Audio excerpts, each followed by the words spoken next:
बेटा यहाँ एक वेक्टर का क्वेश्चन दिया है, C vector A cross B है।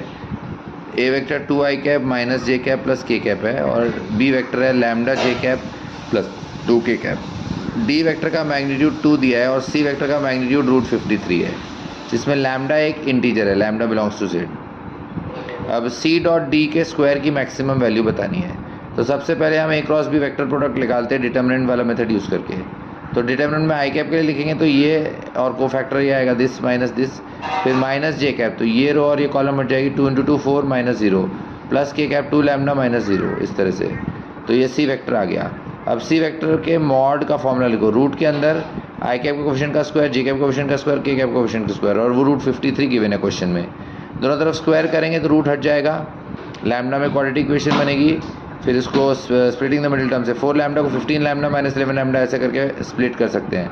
तो दो फैक्टर आते हैं, 5 लैम्डा माइनस 11 लैम्डा प्लस 3, तो लैम्डा के लिए 11/5 और -3 आया। अब क्वेश्चन में गिवन है कि लैम्डा इंटीजर है तो -3 लेना पड़ेगा, ठीक है, लैम्डा की वैल्यू -3। उसके बाद तो हमें सी वेक्टर मिल गया लैम्डा की वैल्यू पुट करके, आई कैप -4 जे कैप -6 के कैप। अब डी वेक्टर बोला है कि उसका मैग्नीट्यूड 2 है और वो वाई जेड प्लेन में है।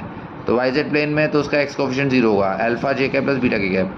फॉर्मूला लगाया मॉड का root of alpha square plus beta square 2, मतलब alpha square plus beta square की वैल्यू 4 हो गई।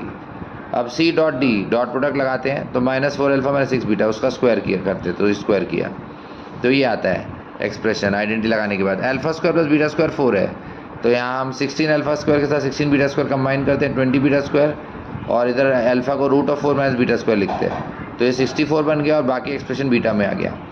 अब इस एक्सप्रेशन की हमें मैक्सिमम वैल्यू निकालनी है, तो हम बीटा के रिस्पेक्ट में डिफरेंशिएट करके 0 कर देते हैं, क्योंकि वेरिएबल यहाँ बीटा है। तो डिफरेंशिएट करेंगे, यहाँ पे प्रोडक्ट रूल लगेगा, ठीक है, इक्वल टू 0 किया। उसके बाद फिर एलसीएम वगैरह लेते हैं तो ये टर्म आता है, और फिर आगे बीटा सॉल्व करना पड़ेगा। पूरा सॉल्व करेंगे इस इक्वेशन को तो बीटा की वैल्यू मिलेगी, जो बीटा की वैल्यू आएगी उसको हम यहाँ एस में पुट करके आंसर निकाल देंगे। ओके।